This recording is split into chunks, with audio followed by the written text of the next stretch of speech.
Hey everybody, Cliff Ravenscraft here from podcastanswerman.com, and I just thought of an announcement I want to share with you, and I came up with this after I finished recording this week's episode. Many of you guys know that I actually record Podcast Answer Man live in front of an internet audience every Thursday, and I've been doing this for many years now. Anyway, if you are interested in joining me over at podcastanswerman.com/live on Thursdays, I am moving Podcast Answer Man to 2 p.m. Eastern Time. That's 11 a.m. Pacific. The reason for the change is due to the fact that I have several CEOs of companies that are very interested in coming on to Podcast Answer Man for interviews, but many of them are on the West Coast, and it's not easy to get those folks to get up at 5 or 6 in the morning to be on at 7 or 8 o'clock their time a.m. So anyway, that's why I'm moving to 2 p.m. on Thursdays. In fact, that will go into effect next Thursday, March 20th. I will be recording at 2 p.m. Eastern Time. I do want to let you know that on Thursday, March 27th, though, I will be in San Diego, and there will be no live shows that day. But with the exception of March 27th, every Thursday at 2 p.m. Eastern Time, you can go to podcastanswerman.com/live and join me as I am recording Podcast Answer Man in front of an internet audience, and we have a nice, wonderful chat room that you can join in as well. So I hope to see you one of these future Thursdays at 2 p.m. Eastern Time. Podcast Answer Man, episode number 349. Entertaining, educational, and encouraging content that makes a difference. This is GSPN.TV. Join the community. Hello, everyone. This is Jason Van Orden from Internet Business Mastery. You are listening to the man who has trained more people how to podcast than anyone else in the world, Cliff Ravenscraft. He is the Podcast Answer Man.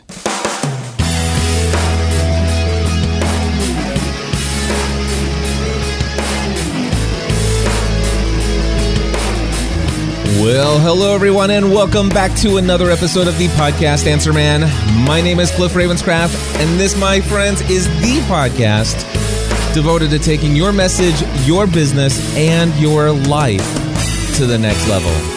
That's right, it doesn't matter if you're brand new to this online content creating world, or if you've been doing this for many years. There's something we can all do to take everything we do in life to the next level. That's right, my friends, and taking things to the next level this week is certainly recovering from last week's fiasco. Oh my gosh, episode 348. Can I just say, I'm incredibly thankful for the 3 people. That's right. I am incredibly thankful for the 3 individual people who reached out to me and said that they actually enjoyed last week's episode. Anyway, and for those of you who actually were aware of last week's episode and you're back again listening to me now, I just want to say thank you. Last week was one of those episodes, and actually the title of last week's episode, if you didn't catch it, was The One I Almost Deleted, or I Almost Deleted This Episode, I think was the title of last week. Today, however, I am very excited about the content that I'm going to be bringing to you. I'm going to be answering a question from the comment feedback hotline from Jonathan Gaby, who has a question about how to bounce back or how to gracefully return from podfading. I'll play his audio feedback question, and also I'll read some of the actual wording that originally came in the email and give you my response and my thoughts on how do you recover, how do you come back after podfading. And if you don't know what podfading is, definitely stick around.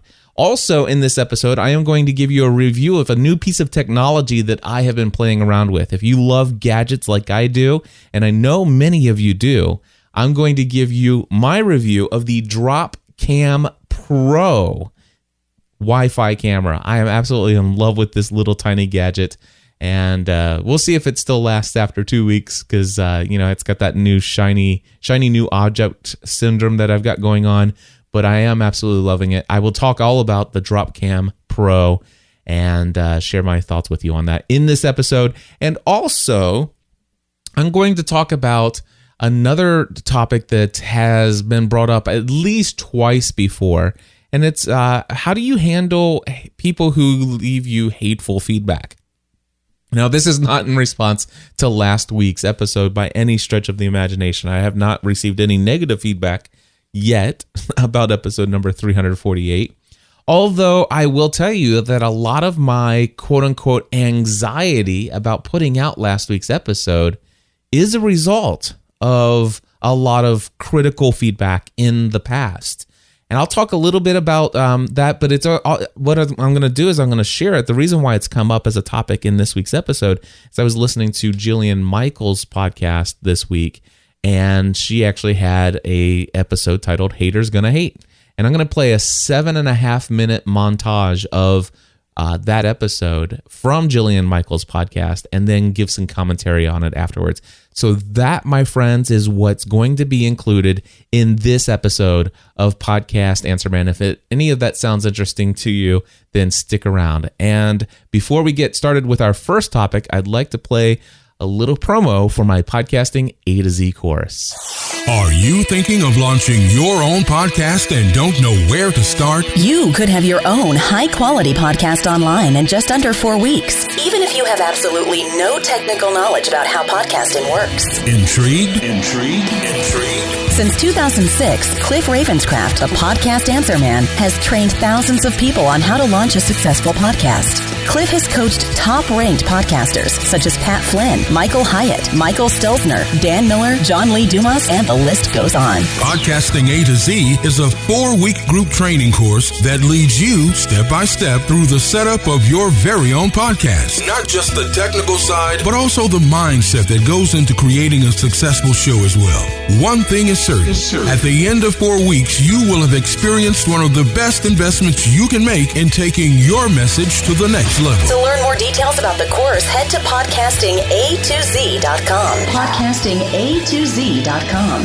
That's right, my friends. And if you have not been to Podcasting A to Z in a while, then I encourage you to go there. I just added a brand new list of testimonials, and I'm going to count them here. 1, 2, 3, 4, 5, 6, 7, 8, 9, 10, 11. 11 brand new written testimonials, short little blurbs from folks that have recently graduated from Podcasting A to Z. Just go to podcastinga2z.com, scroll all the way to the very bottom of the page, and you'll see all the testimonials that are written there. And a lot of brand new testimonials, and they really will share with you the fact that this is not just a bunch of tutorials and an automated system where you have very little contact with me. No, I am personally invested in each and every single student that goes through this course in such a way that I think one of the people in there said I would have actually paid 10 times what I paid for this course. So I encourage you to check out those testimonials. They'll say a whole lot more about the course than I would probably even feel comfortable saying about it myself. So go to podcastinga2z.com and check out the testimonials before you check anything else out. All right, let's go over to our first piece of content. I'm going to go ahead and play the question that came in on the voicemail feedback hotline from Jonathan. And this is what he had to say as far as his question about pod fading. Hi, Cliff. My name is Jonathan Gaby. I'm from Frankfort, Kentucky. And recently I started a podcast, and through life and through other things, have let it fade away. I've succumbed to the dreaded pod fade that you talked so much about in earlier shows. My question is, how do you resurrect a podcast from months of dormancy? And if you have any advice to that end, that'd be great. Thanks for what you do. Appreciate your response. Thank you. All right, Jonathan, thank you so much for calling that in. And I would love to talk about this. In fact, Jonathan originally sent this to me as an email. And of course, you guys know that I much prefer getting these in an audio feedback. And so thank you first and foremost for going through the extra hoop of actually recording that as audio and doing that for me. But I am actually going to read you guys the original email because he used a couple words that I think that are very key in the question and that really get to the heart of something that Jonathan shared in his question when he wrote it to me that I don't think necessarily came through the audio. So let me read to you what Jonathan originally wrote. He says, Cliff, I started a podcast several months ago and I succumbed to the dreaded pod fade. Now, hold on. Wait a second. For those of you guys who do not know what pod fading is, I mean, obviously you could probably think about the context here and clearly get this up, gather what it all means. But the idea of pod fade, this is a term that was, I think it came out in 2005, maybe early 2006, but 2005 I think is where it came out. And I think it was a guy named Scott Johnson, and I just remember listening to his podcast. I don't even remember what his podcast was about, but he had this amazing voice, and you couldn't not listen to his podcast. But anyway, what happened was he would actually talk about these people who would create podcasts, kind of like what we're doing, and he would notice that there were a lot of people who had great shows, great concepts, great everything, and they just stopped producing. They just disappeared. They stopped giving new updates. And he coined the term pod fading. And by the way, the average is, and these are actual real statistics, I think it's 90% of brand new podcasts. 90% of brand new podcasts, 9 out of 10, do not make it past episode number 7. Matter of fact, most of the time, the 7th episode is actually the last episode people produce. So I don't know what it is about that number, but number 7, the episode number 7 typically ends up being the final episode of a majority of podcasts out there. And 9 out of 10 of them may not actually be the exact number 7, but 9 out of 10 shows usually don't make it past 7 episodes. Some of them actually do end at the 2nd or 3rd or 4th episode, but a majority of them, number 7 is the dead. That's dead in the water. So if you make it past episode 10, by the way, a majority of podcasts that make it past episode number 10 usually have a good, long, solid run beyond it. You know, you don't see a lot of podcasts make it to episode 21 and then it disappears, unless that was intentional in the beginning. Now, and by the way, just so you know, podcasting A to Z students, I'll just tell you right now, I've had a 100% satisfaction rating from every student who has gone through podcasting A to Z. There have been well over 250 students who have graduated from the course since March 2011. And I will tell you that the statistics for my students who have trained with me are vastly different than that. I mean, a majority of my students do launch a podcast and they actually make it, I've had several students who have, been over episode 100 already. So I totally skew that, but I have had a handful of students, and I very much tell them, make sure that you find a show that you love, that that you care about. What are your goals? Why are you creating this? And I still have had, I'd say probably about 4 or 5 students that I can think of off the top of my head who never made it past episode number 7, and I actually know one of them. I could pull it. Matter of fact, no, I won't mention who it is, but I can tell you right now, I know the URL, and I think the URL may have actually went dead as well. But before, it went for an entire year and a half online, and episode number 7 was this student's last episode. So, this is a real thing, this pod fading thing. So let me go back to the question now that we've covered all of that. He says, I started a podcast several months ago, and I have succumbed to the dreaded pod fade. Ugh, I know, right? How embarrassing and humiliating. Well, first and foremost, I don't think it has to be an embarrassing or a humiliating thing. I mean, sometimes it is what it is, and sometimes life happens. If there's not enough reason for the show must go on, then what's so embarrassing or humiliating beyond that, or be about that? I don't think it has to be embarrassing or humiliating. And I'll share with you why I don't think it has to be embarrassing or humiliating, because I have some experience with some pod fading. What? Me, Cliff? Yes, I do. I have some experience with pod fading. I'll share it with you. So he goes, but how embarrassing and humiliating?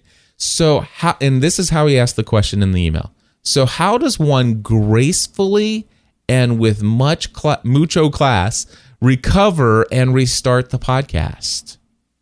So how do you do it gracefully? How do you gracefully and with a lot of class restart your podcast? Okay. The first question, Jonathan, is this. Why did you podfade in the first place? You really need to get to the heart of asking yourself, why did I succumb to the dreaded podfade? Why did I stop creating episodes?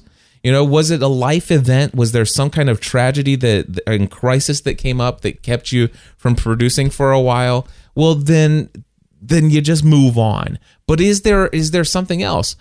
For example, the second question I would ask is, should you actually restart the podcast? I mean, the first question is not, so how do I get back at this thing? Matter of fact, because part of me has this feeling that if you have to ask, how do I actually start it again?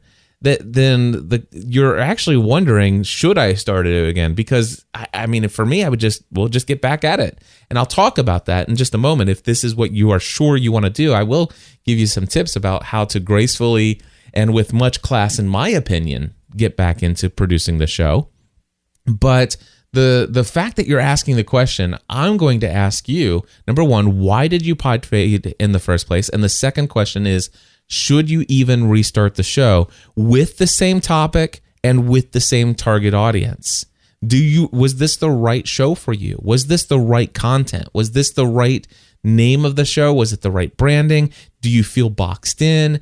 Are you just not passionate about it? Are you doing it just for, and of course, I'm not just talking to Jonathan here now, but for some of you out there who are listening to me, I know that Jonathan's not the only person who's launched a podcast and then has stopped producing it since then and have been thinking about relaunching it. And if you're thinking about it, and now, again, I'm not just talking to Jonathan here, but were you doing it just for the money?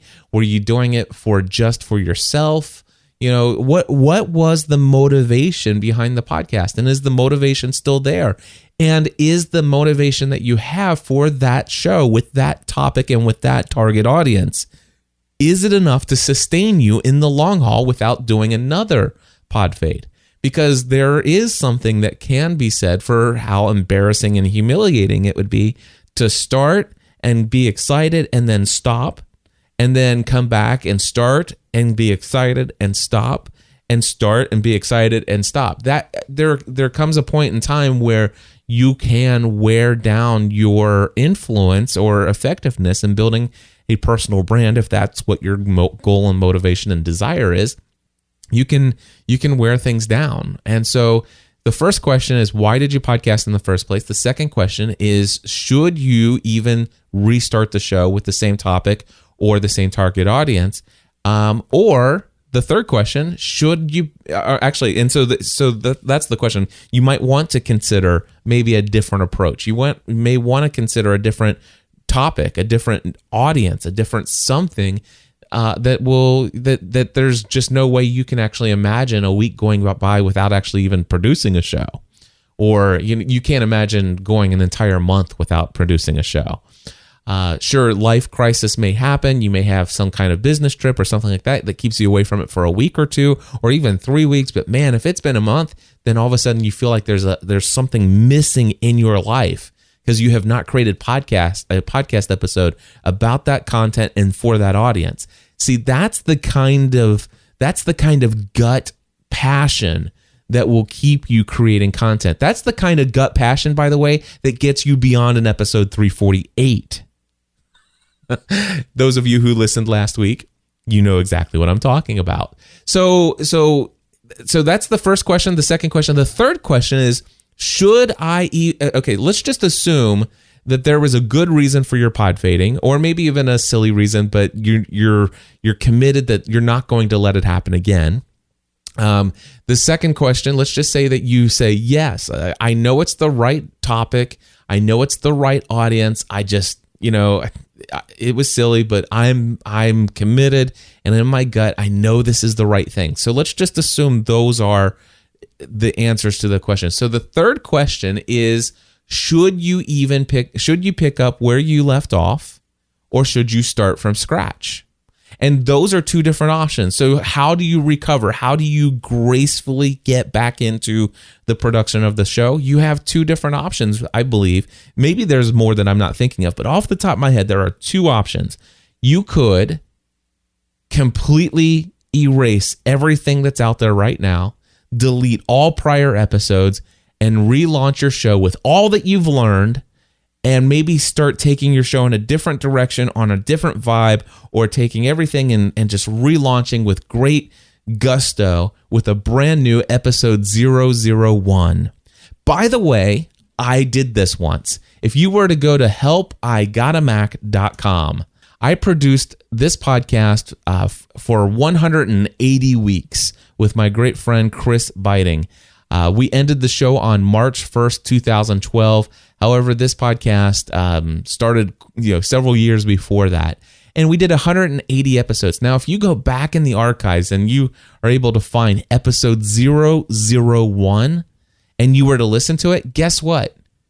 It's not really the first episode of Help I Got a Mac. In fact, there were 12 episodes or something like that. I could look in the archives if I wanted to, but it doesn't matter. It was somewhere between 11 or 12 episodes of the original Help I Got a Mac, where I did this as a solo show.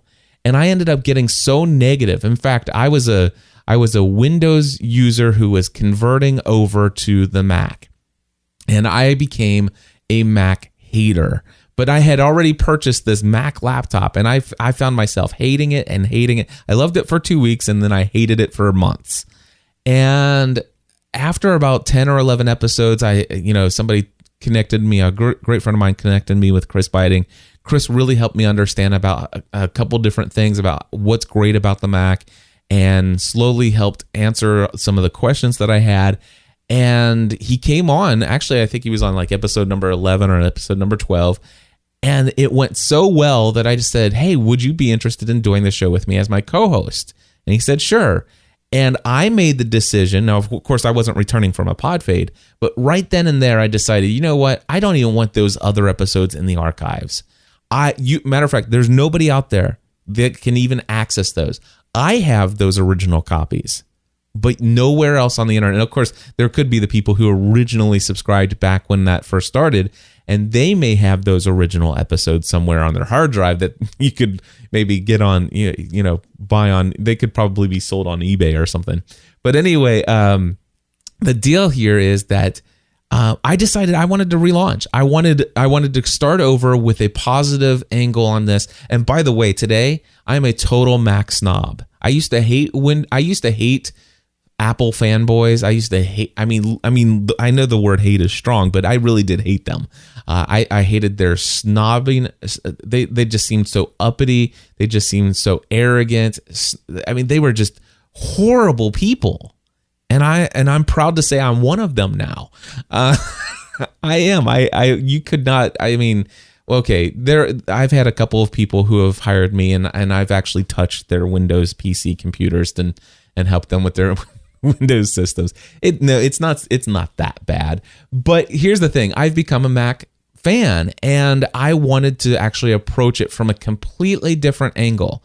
And while the show originally was help, Cliff Ravenscraft, got a Mac, and I hate it and I don't understand it. Can somebody please help me? That was the original intent and focus of the show. And then I decided, you know what? I'm committed to learning this thing. I'm committed to finding out why these people love it. I did find out why they love it. I became a huge fan of Apple and the Mac computing platform. And what happened was we kept the name of the show because there were a lot of other people who were like me making the switch from Windows over to the Mac. And the title of the show was them saying, help, I got a Mac. Well, this is the show for you. All right. So that's the idea. So option number one, you could scrap everything and relaunch with a brand new episode 1 and basically start over with all the experience that you had from that first launch that kind of sputtered out. Or number 2, let's just say, well, gosh, I haven't, by the way, Jonathan, I'm not sure how many episodes that you have, but let's just say you have 10 or so. You probably have less than 10 episodes. But let's just say you have 7 episodes. And sure, the first 1, 2, or 3 episodes are not the greatest thing. You're not super proud of them. But episode 4 and episode 5 and episode 6, those are solid evergreen content. And you can't think in a million years how you would ever be able to reproduce those with the same great enthusiasm as you had originally. Well, you know what? In that case, I would not recommend restarting from scratch. I would leave all of that there for posterity's sake. And by the way, you can go to gspn.tv/first episode. That's all spelled out. gspn.tv/FIRST episode, all one word. And you can listen to the very first episode I ever created back in December of 2005. And it's there. And then, by the way, that's still even in it turned into the Weekly Lost podcast, and it's actually still available online. So you could leave all that there for posterity's sake. And if episode number 6, for example, was your last episode, and that episode 6 was your 6th week in a row where you never missed an episode, but you kind of got burned out for whatever reason you stopped it. And episode 6 was produced months ago, and you haven't put out anything since. What I would do, I would record episode number 7. I would spend no more. Get this, you have to hear this closely. Spend no more than 90 seconds apologizing for the amount of time that's gone by since from episode 6 to episode 7. 90 seconds maximum. And in that 90 seconds, just say, hey guys, I know it's been a long time. Long story, not going to go into it. I just want to say I am back and I am committed to this show. And if your show is a weekly show, I'm going to be here for each week from this point forward unless I tell you otherwise. Now, in today's episode, here's what we're going to talk about. And just go back, and that's how you do it with class. Now, if you want to, you could have a little bit more of an authentic approach and stuff like that. And if you really want to tell your audience, kind of give them a heads up as to where you've gone and why you shut down for a little while and stuff like that, you can do that. But just do me a favor. See if you can do that within 90 seconds. Because here's why. Episode number 7 is going to be published online. And yeah, there may be a few people who are there after a couple months who are noticing, wait, I was subscribed to this show, and after a couple months, I'm still subscribed, and finally there's episode number 7. And maybe you want to communicate to those folks why it's been so long. The reality, though, is it sounds to me like this is a relatively new show. You probably did not have a lot of subscribers when you stopped producing episodes. And if you did, you probably do not still have those subscribers after a few months. Most of them have probably gone away. And the reality is that a majority of the people immediately and certainly from this point forward are going to find your episodes. And let's just say if episode 7 is their first episode they see, episode 8, episode 9, let's just say they go all the way back and start listening from episode number 1 all the way through episode number 10. They're never going to know that there was several months of gaps. Most people don't take and pay too much attention to those published dates. Okay, and if they do, they're probably not going to care a whole lot, especially since there was certainly no gap there for them. All right, so what I would recommend is if you're going to continue on from where you left off, spend no more than 90 seconds explaining why you were gone and move forward. And by the way, I've done this. I have a show. It's called Pursuing a Balanced Life, and I think Pursuing a Balanced Life, it's my favorite show that I produce, now has 572 episodes. And my desire and my goal is to record 1 episode a week every single week for that show. And there have been times when I've gone 3 or 4 months without an episode. There have been times when I go an entire month, and there have been several months where there was only 1 episode per month. There have been a couple times when there's 1 episode every 45 to 60 days. There have, of course, been some times when I actually did an episode every day for 30 days as an experiment and as something to get my motivation up to really change some unique things in my life. So, but the reality is that I've done many pod fades of Pursuing a Balanced Life, and I come right back. Now, with that show, I usually talk a lot more about where I've been and stuff, but that's the actual content of the show. Now, there are 3 other shows. Actually, let me just tell you, Twilight Saga podcast and Hunger Games podcast. These are 2 shows that were devoted to my wife and I sharing our review chapter by chapter of each of the books in the Twilight Saga and in the Hunger Games trilogy. All right. So there were times when, my business, my life got really busy and I got really behind on reading chapters. And there were literally, with both Twilight Saga and Hunger Games, there were months that went by where we had no episodes. And you know what? I don't even know if I kept it to 90 seconds. I think I probably did. But the idea is that, I realized that, sure, there's a lot. And by the way, there were a lot of people that stayed subscribed to that because they were eagerly waiting for the next episodes. But the thing is, though, is that, 90 seconds is about all I needed. And it certainly helped people understand. It's like, okay, he's back, or they're back, and they're committed, and we're moving forward. And this recently happened on the most recent podcast I've ever created, is the Veronica Mars fan podcast with my wife. You can find it at veronicamarspodcast.com.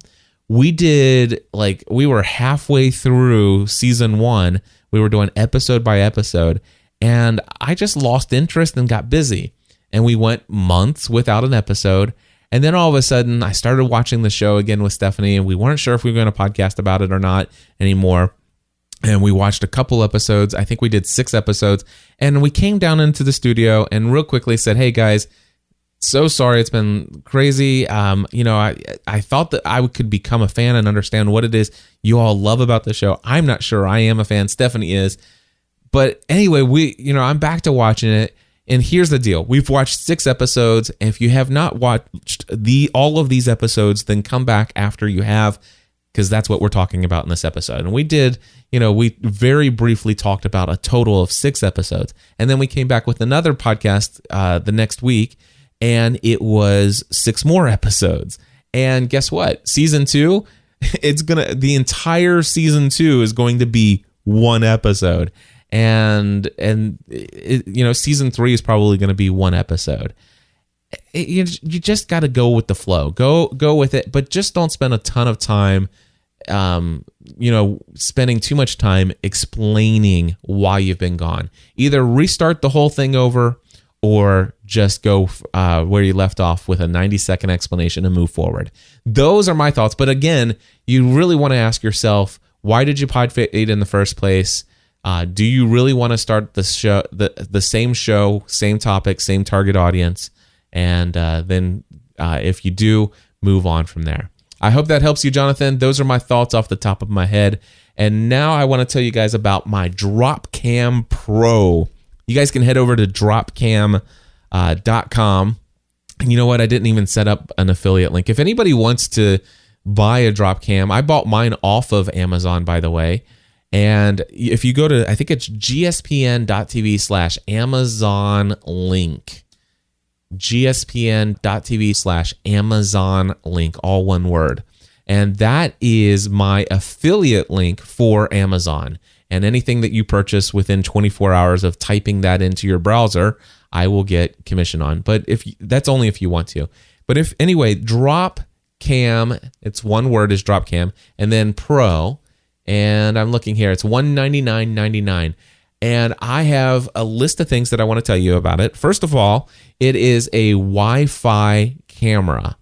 And this is not intended to be like for Skype. It's not intended to actually be there to broadcast your show live or anything like that. It's more of a, I'll tell you what, if you want to see these in action, you can go to Leo Laporte's Twit network. It's at twit.tv/dropcams. And that's, again, twit.tv/dropcams. And dropcams is one word, and it is plural. And if you go there, you will be able to see that he has 6 dropcams in their studio space. And most of the time, at least one or anywhere between 1 to 6 of them should be active. and you can click play and you can just get like a bird's eye view of what's going on live right now, live streaming inside the studio space. And it's kind of cool. You can actually see people working and stuff like that. It has the ability to broadcast the audio to you as well and stream the audio. And obviously you can decide if you want to share.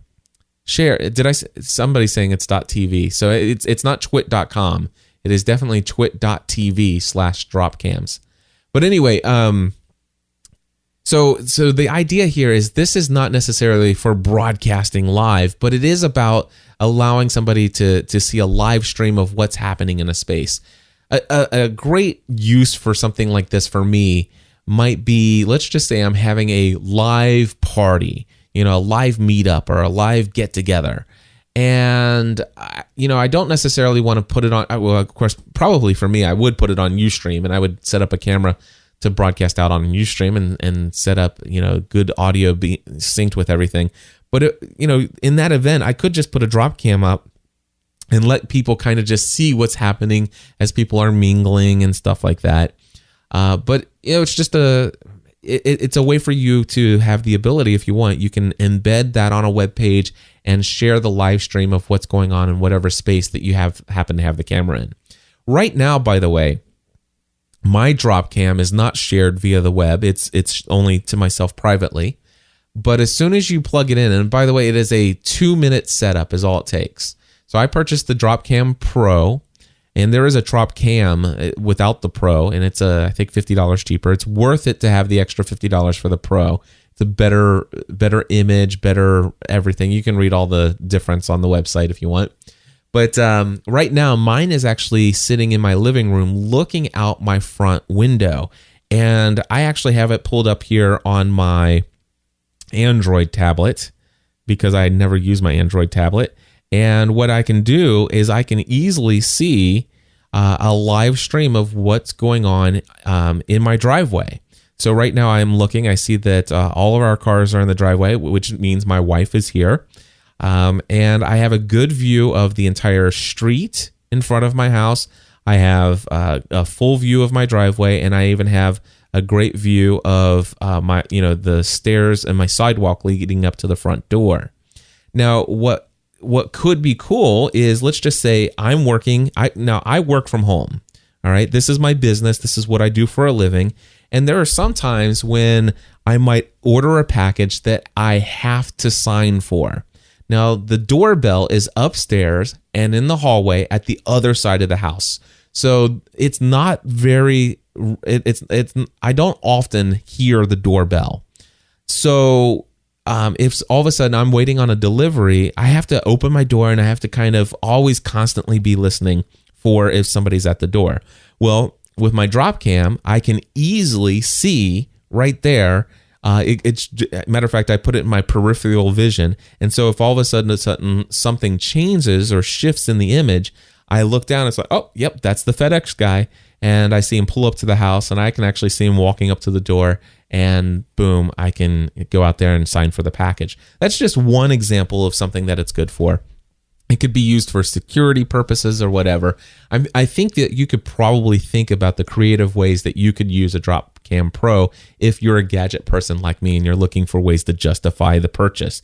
Me personally, I've been waiting for weeks trying to find some kind of geeky thing to play around with because I've been kind of bored with technology lately. So that's why I purchased mine. But anyway, it only took about 2 minutes to set up. It does stream. The DropCam Pro streams at 720p HD video. Now, it is, by the way, the video quality on the DropCam Pro is excellent, very good. Now, it does have a super wide angle lens, and so just so you know, it is going to on the outside edges of whatever you're looking at, it's going to have the little bit of a curve to it, but it is meant to give a super wide angle view. I'm aware of this, and I actually did want the actual wide angle view, and so that doesn't bother me. But it is super crisp, super clear video on the web, and also on your iOS and Android devices. You have the ability to do, I think, an 8x zoom. Is it 8x or 6? Let me just zoom in real quick, and I'll tell you. It is a total 8x zoom.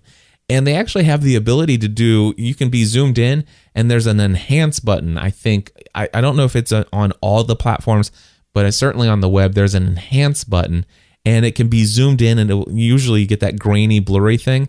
But then the camera has the software has this ability to actually enhance the image, and it actually looks really amazing. It does have, the DropCam Pro has the ability to do 1080p or 1080 HD.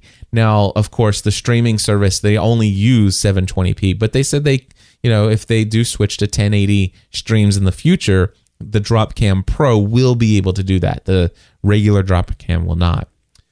It does allow you to stream audio to, so I can actually, matter of fact, I can, if I wanted to, I could set this up as, let's just say, a nanny cam or something like that. If you have a young child and somebody's taking care of your kid or something like that, and you want to be able to kind of check in and see how things are going at home, your child is being cared for, you can actually not just see your child and your the caretaker there, but you can actually hear what's happening. You can actually hear everything, and of course the DropCam Pro, by the way, has a gain control, so you can adjust how much audio is picked up.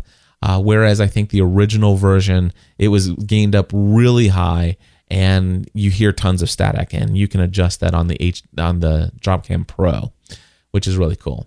Now, I will tell you that the audio does not sync up very well with the video. It's not. There is quite a bit of a delay. So this isn't something you'd want to use for the live stream of your podcast.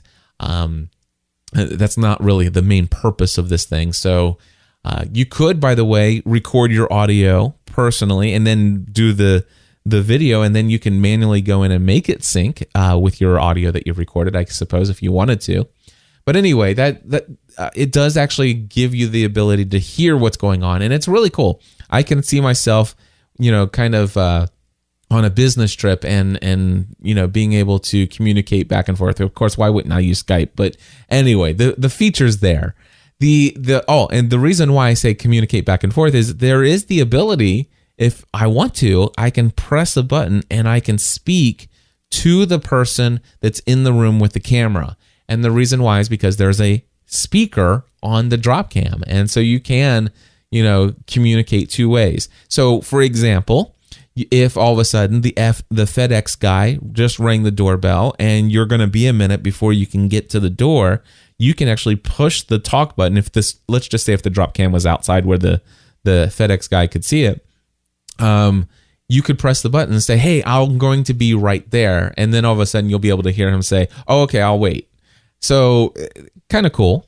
Let's see here. You can view, I already talked about the fact that you can view it live over the web via iOS, Android. We've already talked about the fact that you can embed it and share your video stream with other people if you want to.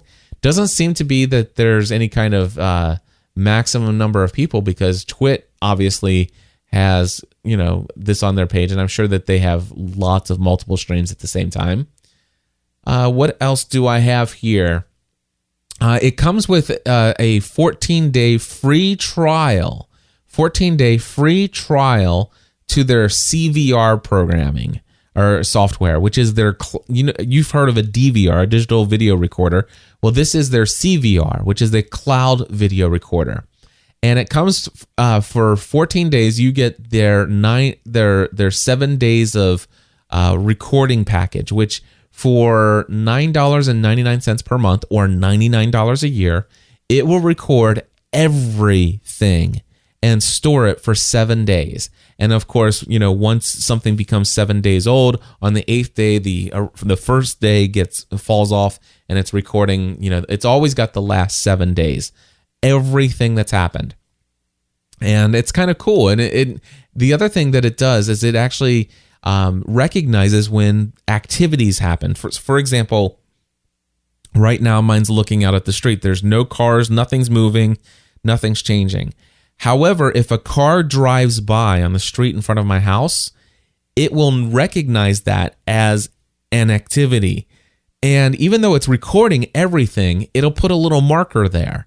And it'll say, hey, from this time to this time, there was something moved, something happened there, an activity occurred. And so if I were to sign in, I can actually see every single car that drove by on the street in front of my house, which, obviously that, I don't necessarily need that. But if all of a sudden, I got a package delivered to my door and it looks like somebody threw it in the bushes and there's significant damage, I could easily go and look at all the different activities and I can find the FedEx guy, pull up, and if he was to actually take my package and kind of lunge it from the sidewalk up to the house and throw it into the bushes, well, guess who has that on camera? Me. So it knows that, and to actually find when that happened is really easy because I can easily see where each activity occurred. So what happens is you can actually go in and choose to say, you know what, from this time to this time, I want to save this selection as a video clip, and it will download that video clip for you in HD, which is really cool to have. And of course, you can save that forever to your own hard drive. Now, if you want more than 7 days of recording, you can go to $19.99 a month or $2.99 a year, and it'll save everything for the last 30 days. I plan on using the 7-day feature, the $9.99 per month feature. And if you add more cameras, and you can actually get the monitoring or the recording, the CVR, for 50% off. So it'd be, half of $9.99, it'd be $5 a month for each additional camera that I would add. And I am thinking about getting one or two more of these DropCam Pros. I really like them. And I think that it's really cool for a lot of different purposes. The other thing that I will tell you is that, obviously it connects via Wi-Fi. This is not something that I would use as a webcam for your webcam. I don't even think it can be used as a webcam. Maybe there's some hacks out there. I didn't actually look to see if there's a DropCam Pro hack site out there. And now that I think of it, there probably is. And who knows, I might even play around with some of that stuff. But here's the deal. By the way, let me go back to the actual DropCam. It's viewing the street and my sidewalk and everything like that. Now, what I can do is I can actually go in and it'll recognize that, hey, there's this activity that's constantly happening on this part of the screen. And obviously I know that that's actually a car driving by. And it'll start to color code different types of activities. This activity seems to be the same as all these other ones. And you can go in and manually say, well, that's a car driving by. And then you can get the one where it shows, a car, every time it's in this color, the purple ones are all, that's a car pulling in the driveway. And then there's one where, it's somebody walking up to the sidewalk, or walking to the front door, and you can label those. Now, another cool thing is you can actually have the DropCam system send you alerts every time there's an activity, and you can tell it to ignore. You can say, you know what, ignore all the drive-by cars, but I do want you to tell me anytime somebody's entered the driveway. And so you can get a push notification and an email if you want, notifying you each time something's happened. And of course, that email notification or whatever will link you right to the place where you can actually see where it was recorded. So DropCam Pro, absolutely love it. If you're looking for a geeky toy to play around with, and you have $200 to spend, it is definitely a worthwhile geeky toy to play with. I like it a lot. So yeah, there you go. All right, we're 47 minutes in. I think I have just barely enough time. What I'm going to do is I'm going to play a 7.5-minute audio clip from Jillian Michaels' podcast. Now, Jillian she is a fitness trainer, and she was very, very well known for being a trainer on The Biggest Loser for many, many years. Let me just go ahead and just jump right into this, and then I will respond.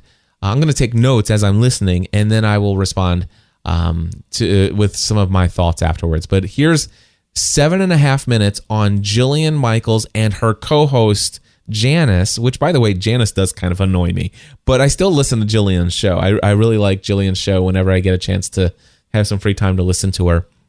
But anyway, Jillian and Janice are talking about haters who write in hateful things about a podcast. And let me just go ahead and play that now. Well, you know how we asked for feedback a while back? We did. You idiot! Never do that. No, I didn't ask for it. We did it. Remember, you're the one who said, "Hey, everybody." No, you told me to, and I, of course, will never listen. It's Autumn's fault. I would never open myself up to that. No, only a fool would do that. Well, work in a vacuum. Well, you know what? I have been in a vacuum my entire life, and now someone hates me. Just one person? Well, I'm sure there's more, but I came across one that because this was too. You know how we asked for questions. Hates me. No, it's just it kind of made me sweat. Oh. But you know how we asked for questions for the podcast, right? Yeah. So I peruse it and go, try and get a variety of different questions for each podcast. Mm-hmm. So anyway, there's one, and it said, and I don't know why it stuck out because we get a lot, right? Yeah. Anyways, it just said feedback, and I went, oh, okay. Oh, you fool. Anyway, so it said, hi, Jillian. Oh.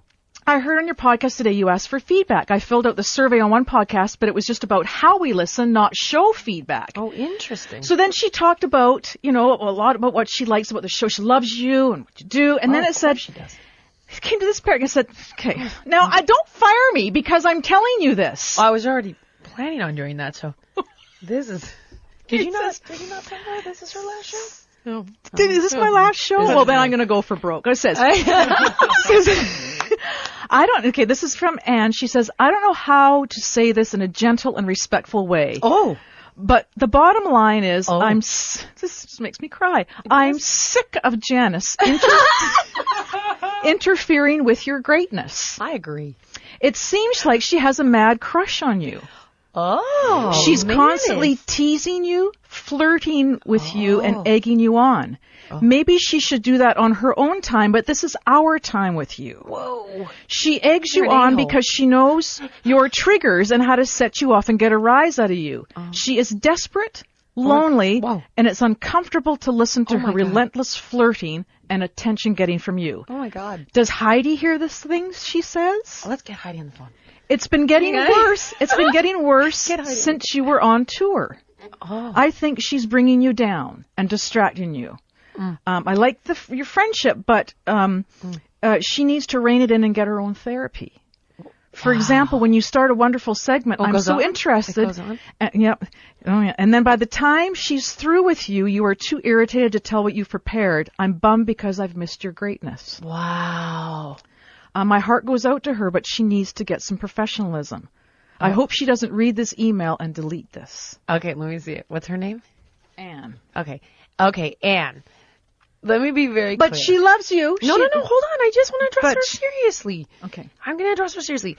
Anne, please understand that... I'm being serious. I'm being serious as a heart attack. I'm not going to be a douche. Anne, please understand that Janice and I are very good friends. We've been very good friends for a long time. I personally feel that she contributes significantly to the podcast because she adds levity, humor, a heartfelt relatability, and I would say the majority of the listeners truly love her, many at this point more than they value me. I swear to God, people freaking love you. I don't know why. And no, it's true. I swear to God, they love you. They want to know if you're coming on tour. They love you. And I, what Janice contributes, in my opinion, is all the things that I just mentioned. The show would not be the show without her. And while, yes, you're right, I do have a lot of information to share, that's actually not what this show is about. This show is about humanity. It's about humor. It's about relatability. And if you want to hear really good information about losing weight, buy one of my books. Go see the Maximize Your Life tour.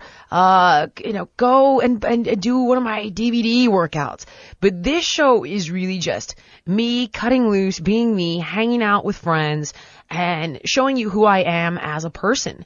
so that hopefully you'll go, oh God, I deal with that with my toddler, or I had that same exact struggle with my food the other day, or I was dreading the gym and that little tidbit really helped me, or I felt the same way when that event occurred. And this show is just about being human. This isn't a show about weight loss. And I'm so sorry that many people may have thought that it is just that, but it isn't. And while that is intertwined in the show, that is not what it's all about. Now, Janice, it's your turn.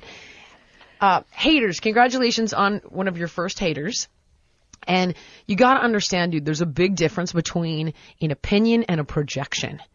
So it is true. I do ask for feedback, and I do value the feedback of our audience, our fans, and so on, because ultimately the stuff we put out in the world, 99% of it is for them.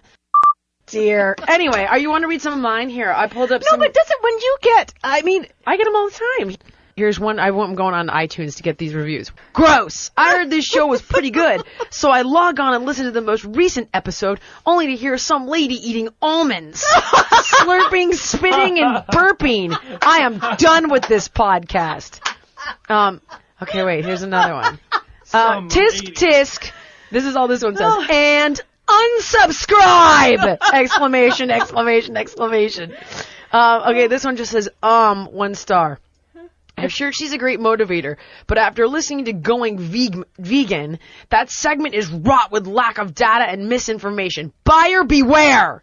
Meanwhile, this is free. There's no buyer. Right, the show's free. And I'm a certified nutritionist and I've studied this for years, but of course, okay. I mean, they go on and on. Wait, hear this one. Are you kidding me? Michaels knows nothing of nutrition and should not give out advice that smacks science in the face. My books are all co-written with doctors, but please educate yourself on issues such as a vegan diet before listening to hyped-up personal trainer with no professional nutritional training. I'm a certified nutritionist. I highly recommend, and then she puts like a bunch of vegan books, and that's it. We have on iTunes a 4.5 star rating out of 5. We have 946 all 5-star ratings. And we have 91 star ratings. So my point is, who are you going to listen to? 950 people or 90 people? And there were a few reviews in there that I did listen to, and they were like, she's really getting away from all the health and wellness advice. And so, what did I do? I was like, okay, but you know what? That's not fair. I do need to go back to the roots a little bit. And we did start putting more on probiotics, more on fitness, more, because I was like, that's constructive. That's not, Janice flirts with Jillian, they're eating almonds, you're more on, there's a difference between somebody projecting and somebody giving you a constructive criticism. All right, and that's the end of the 7.5 minute clip. But anyway, I wanted to share that with you because, I think it was interesting to hear that on Jillian Michaels Show. This is something that I talked about I know at least 2 other times way back in the archives, but it's been so long since I've talked about dealing with negative, critical feedback. And so I as I was listening to that out on a walk this week, I'm like, you know what? I want to cover that. I want to play that. I want to let people know that, even the Jillian Michaels, somebody who's very popular, has, hundreds of thousands of people who follow her, even millions of people who knows who she is, but hundreds of thousands of people who are subscribed to her show. And just, this is something that, she gets this kind of feedback on her show about the things that people believe that she should do with the content that she creates. Now, I mentioned at the front of the show that sometimes the way that I feel, sometimes the anxiety that I feel about the level of content that I'm putting out in this show, and actually even the type of content that I put out into this show, that sometimes I get this anxiety of, am I delivering, is the bar, am I actually reaching the bar? Sometimes I feel like, have I set the bar a little too high? Or, and by the way, the bar that I have set for Podcast Answer Man, at least within the last 18 months to 2 years, I have taken the bar and raised it a whole lot higher than I used to. And as a result of that, the overall essence and the feel of this show is drastically different than the first 2 years of this podcast.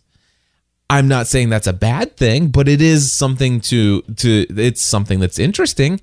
Now, the thing is I am still who I am, but there are times when sometimes if I create a podcast that's just a little bit more about me, and it's a little bit more, if it's an episode 348, for example, sometimes I feel like, wow, I totally missed the mark.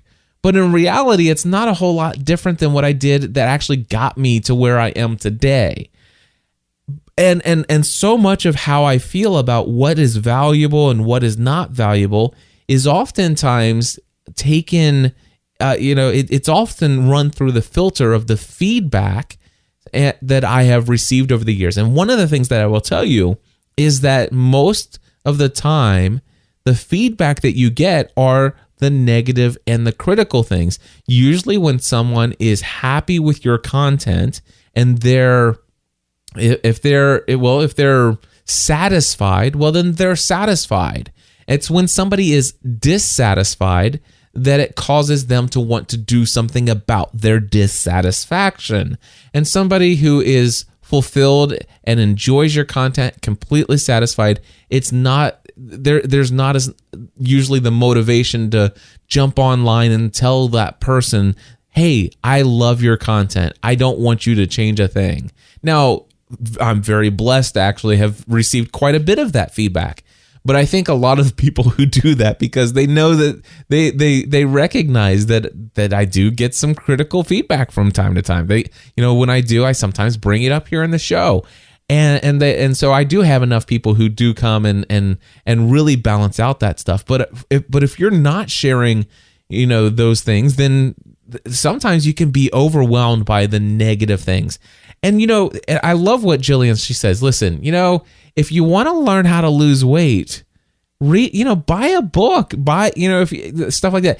And I know, and by the way, I love helping people any way that I can.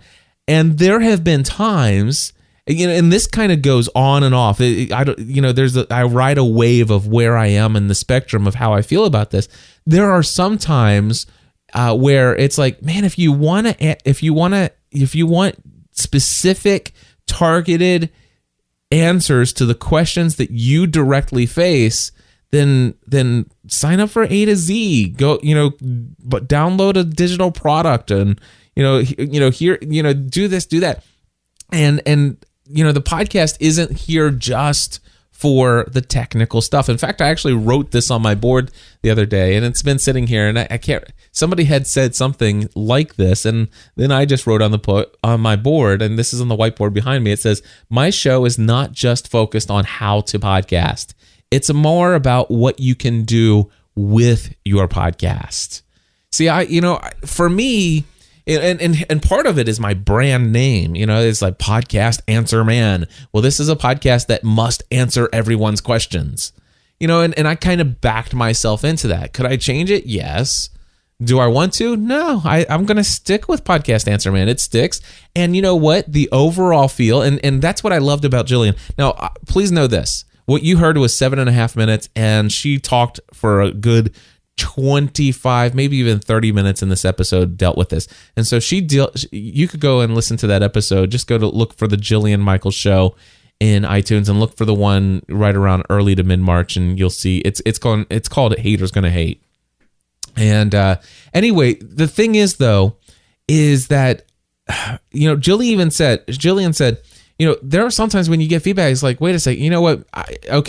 That's valid.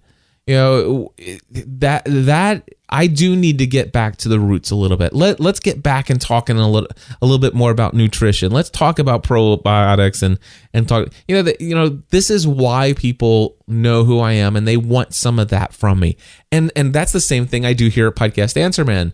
There are several times where I will go weeks without answering questions. If I'm the Podcast Answer Man, shouldn't I be answering questions in every episode? And I still to this day will tell you that no, I don't feel compelled to answer questions in every episode.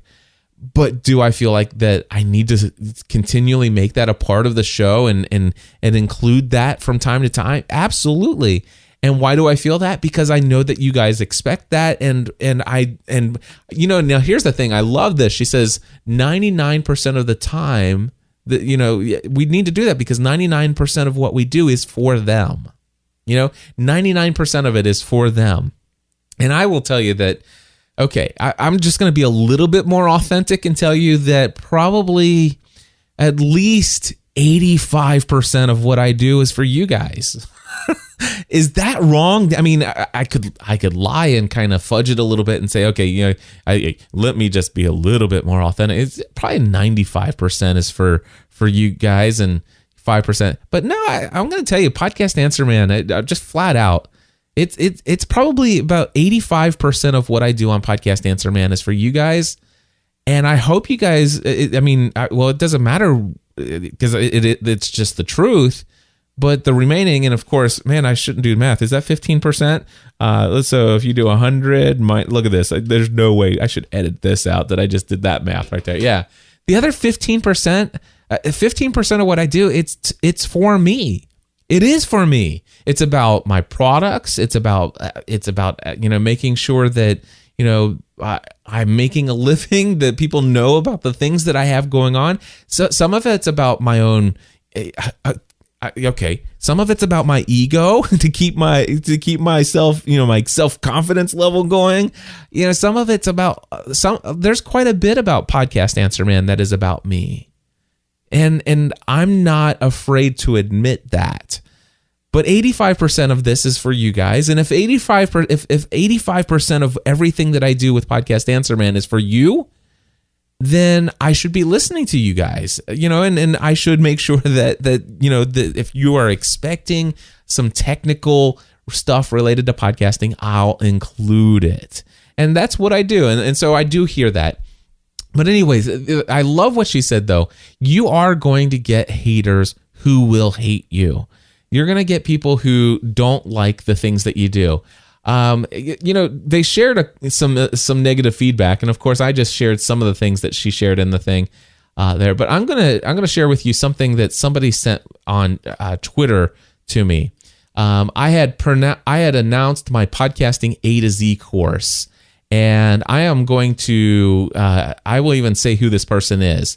His name is Jace Rossi. All right, I have no clue who he is. But I had made an announcement on Twitter that I am going to do a Podcasting A to Z course. And I can't remember what he said, but the original thing was he said something that was really offensive to me. Like, I can't believe that you should just give it away. I'm offended by this or something like that. And I told him, I said, dude, I find that offensive. You know what? It was inviting somebody. Okay, here's what happened. Pat Flynn and I were going to do a meetup in Las Vegas, and Pat and I and actually Chris Ducker was a part of it as well. And the three of us were going to get together, and we were going to buy dinner, and also we ended up buying drinks as well, and that's something that we decided to do. But we were going to fit the bill, or whatever you call it. We're going to pay the bill for 103 people at the Hollywood Mr. Lucky's, the Hollywood Casino at Mr. Lucky's.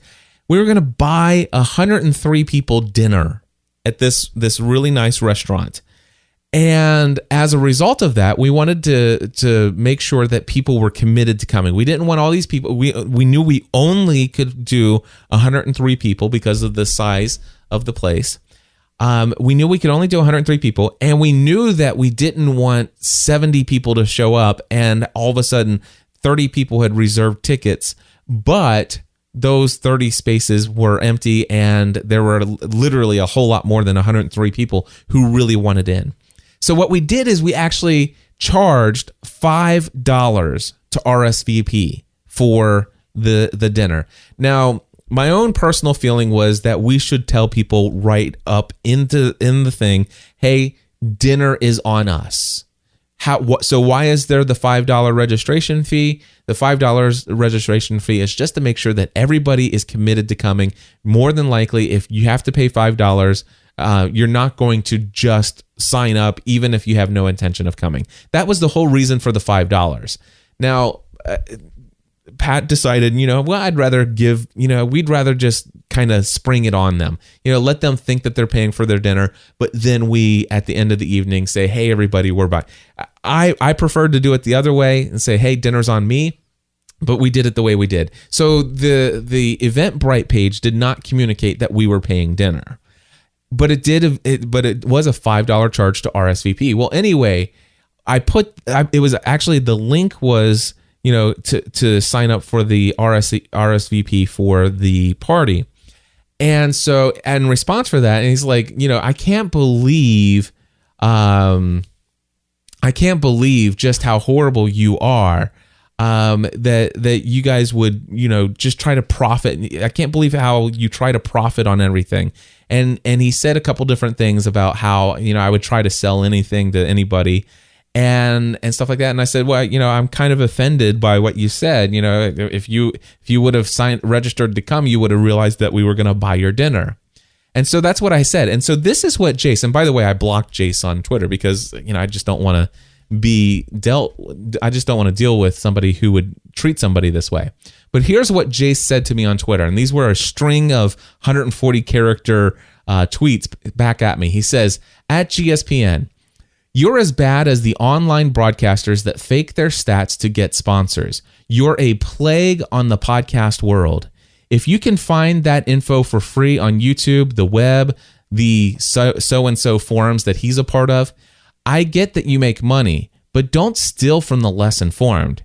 Yes, I am offended by I am offended by the way you rip off the online broadcasting world, charging $100 to show how to use Audacity, ?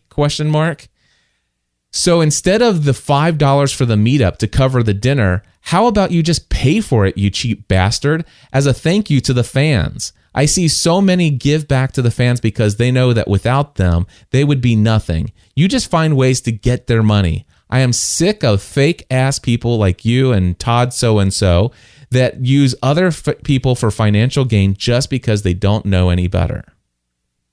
That's Jace Rossi on Twitter, my friends. So anyway, what did I do in response to that?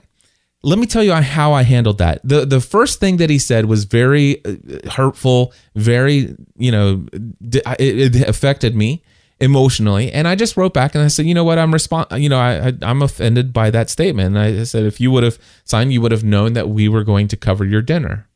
And that was just going for the tip. And then he came back with that tirade of responses. And after that, do you know what I did? I just blocked him. As far as I'm concerned, there's no more time to be spent there, because what Jillian is saying in her feed or in her show, she says there's the difference between opinions where they're sharing constructive feedback, and then there is projection. There's something that goes on in some of these people's lives that they write mean, hurtful, nasty, horrible things to you, and it's really not about you. It's about something that's going on in their lives. It's something about, that's happened to them. It's their experiences. Something's going on, and they're projecting something deep inside of themselves on you. And you just can't take that on. You can't let that keep you from moving forward. And so, did that affect me? Yes, it did. And I don't think there's any way to not be affected. Janice, I don't know how. I mean, heck yeah. I mean, gosh, the things the feedback that she wrote, it was horrible. Now, is Janice my favorite co-host on a podcast? No, but I do see the value that she adds. Now, is there a little bit? See, now here's the one thing I will tell you. There are some times when, somebody who is not so nice in the way that they share their feedback, there still sometimes could be some good information that is valid. And it takes a lot to be able to process that. And so one of the things that I always do when I get feedback, even when it comes from a hater that is projecting negative, super nasty things on me, I will still look in there, and I will look to see if there's any truth or any valid points to the things that are being said. And then I will think, is there something that I can do? Not necessarily to please this person, because let me tell you, my friends, you will not please that person. There is no need to respond at all. But the question is there something valid in there? And one of the things that Janice does on the show, she interrupts Jillian nonstop. I mean, there's some interruption that is like, you let me get this in before, because timing's everything on this one. But there are some times when she just interrupts and is just like, oh, come on, let Jillian speak.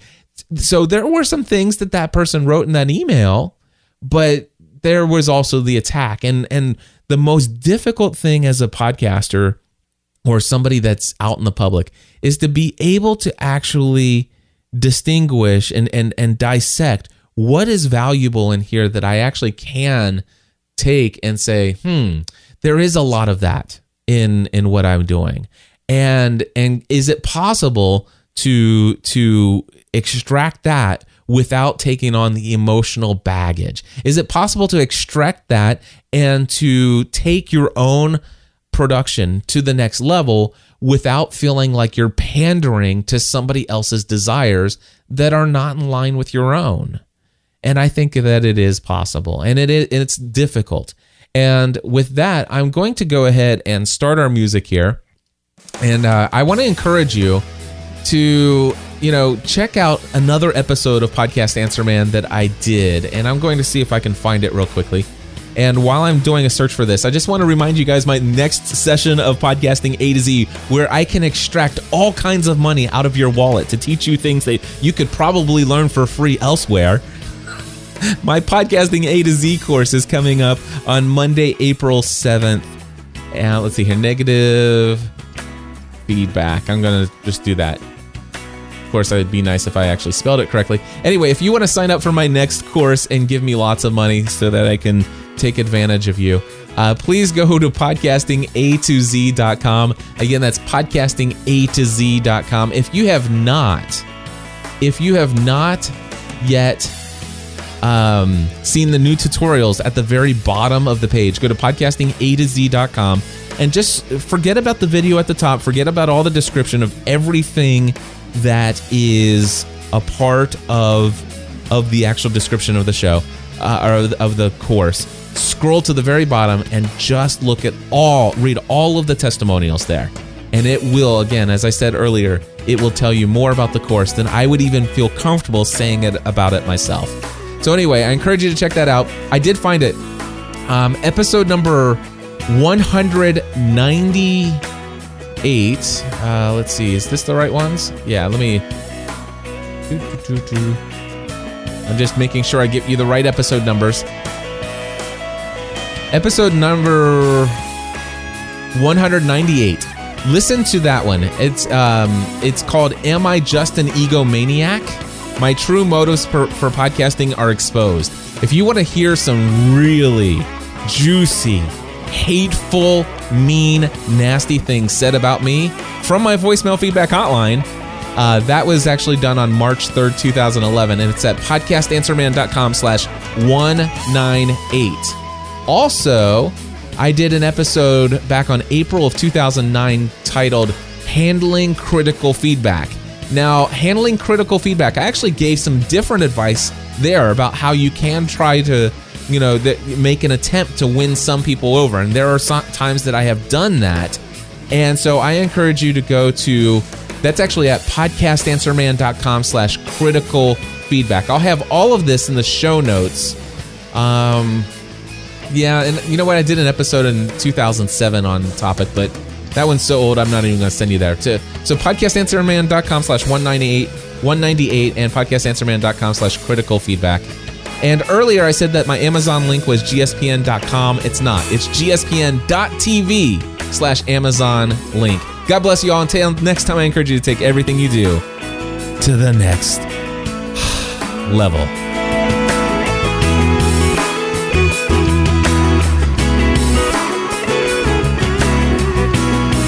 Helping you take everything you do to the next level.